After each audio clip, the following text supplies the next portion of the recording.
Graça e paz, povo mais feliz da terra. Eu recebo que você está vivendo os melhores dias, dias de paz, dias de alegria, dias de justiça, pois o reino de Deus já está dentro de nós. Poxa, que saudade de nos reunirmos fisicamente, em um local, mas justamente por conta de não estarmos nos reunindo, estou enviando esse áudio com uma reflexão. Só lembrando você, estava agora à tarde meditando e queria deixar essa palavra para que você também medite. Você sabia que Deus já foi humano? Abençoado. Às vezes a gente já leu a história, já ouviu pregações, mas às vezes esquecemos. E eu quero te lembrar nessa tarde que Deus já foi humano. Ora, é evidente, grande é o mistério da graça. Deus se manifestou em carne, foi justificado no Espírito, visto por anjos, pregado entre as nações, crido no mundo e recebido no alto, em glória. 1 de Timóteo 3,16. Então esse é o grande mistério que estava oculto. Quem diria, abençoado, que o Senhor se manifestaria para cumprir o que Ele mesmo decretou? O mistério da graça é o viver do cristão. E esse viver deve ser a manifestação daquele que se manifestou em carne na forma humana. O Verbo se fez carne e habitou entre nós. O Verbo, que é Deus, tornou-se humano, a fim de que ele pudesse ter a vida e a natureza humana. Ele apareceu em carne, mas ele vivia no Espírito, em ressurreição. Ele se tornou o Espírito que dá vida para habitar e viver eternamente em nós. 1 de Coríntios, amados, capítulo 15, verso 45. Esse é o grande mistério da graça. Cristo expressado como a manifestação de Deus, como humano. Se Deus não tivesse humanizado, jamais haveria redenção para a humanidade. O fato de Deus ter se tornado humano era contrário ao ensinamento na época dos gnósticos. Estes aí, eles defendiam que, visto que a carne é uma substância de pecado, Deus, que é puro, jamais poderia se unir a ela.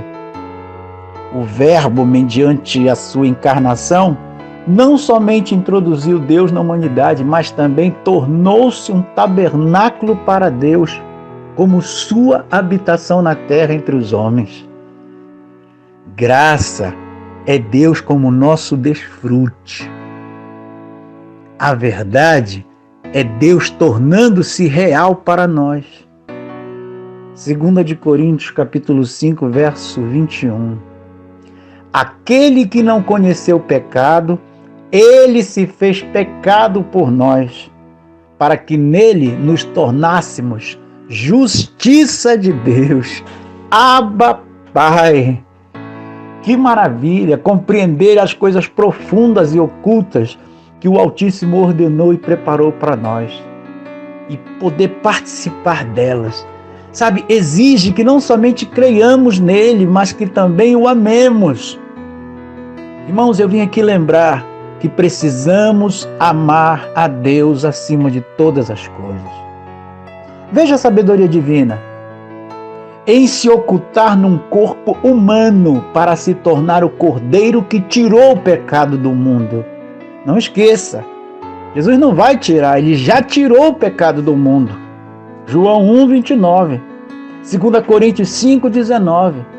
A sabedoria na qual nenhum dos príncipes deste mundo conheceu. Porque se tivessem conhecido, jamais teriam crucificado o Senhor da glória. Oh, abençoado. 1 de Coríntios, capítulo 2, verso 8. Vejam essas três manifestações divinas na história aí. Primeiro ele se manifesta como Melquisedeque, Gênesis 14, 18. Hebreus 7, 1, 3. Depois como filho do homem, Filipenses 2, 7 e 8. Como espírito vivificante. Que tremendo! 1 de Coríntios 15, 45, 2 de Coríntios 3, 17. Se continuarmos navegando no oceano do Espírito, o Espírito transformador que habita no nosso interior, na sua totalidade, você vai entender que Ele é o próprio Deus. Ele pode nos guiar em toda a verdade, pois Ele já trilhou também pelas veredas. Glória a Deus em que nós estamos trilhando. Assim como nós, temos um sumo sacerdote que se compadece de nós, porque participou das mesmas coisas, viveu exatamente o que vivemos aqui. Essas veredas que nós estamos trilhando, ele também. Ele foi desprezado, ele foi rejeitado, ele foi homem de dores, ele foi experimentado em sofrimentos. Ele veio, venceu, voltou, glória a Deus. Hebreus 13, 5, 6. Seja a vossa vida sem avareza, contentando-vos com o que tendes, pois Ele mesmo tem dito: de maneira alguma te deixarei, nem de modo algum eu te abandonarei. Assim, amados, com confiança, ousemos a dizer: o Senhor é o meu ajudador. Não temerei, que me poderá fazer o homem? Ele é o novo e vivo caminho. Novo e vivo caminho. Caminho mais excelente. Caminho do amor. O caminho da paz. O caminho da alegria. O caminho da vitória. Glória a Deus. Foi revelado ao apóstolo Paulo. Paulo, ouvindo essas coisas, disse: eu quero mostrar para vocês um caminho ainda mais excelente. O caminho do amor. Amemos ao Senhor, amados. Amemos-nos uns aos outros cada vez mais. Na graça, nós nos completamos um no outro. Na graça, precisamos uns dos outros. Precisamos de Cristo e precisamos um dos outros. Lembra da música? Eu preciso de você, você precisa de mim. Nós precisamos de Cristo até o fim. Até o fim, nós precisamos. Eu quero finalizar com Apocalipse 3:8. Conheço as tuas obras. Eis que tenho posto diante de ti uma porta aberta, a qual ninguém pode fechar. Eu só conheço uma porta que ninguém pode fechar. É Ele mesmo. João 10:9, Jesus diz: eu sou a porta. Quem pode fechar o que Ele abriu? Entre, abençoado, e serás transladado para o paraíso. Acharás pastagens, serás verdadeiramente livre. Deus se fez homem para que os escolhidos tenham livre acesso aos pastos verdejantes. Então eu te convido, nesse domingo, a se alimentar da vida com Deus, como nossa pastagem espiritual. Que assim seja sobre a sua vida.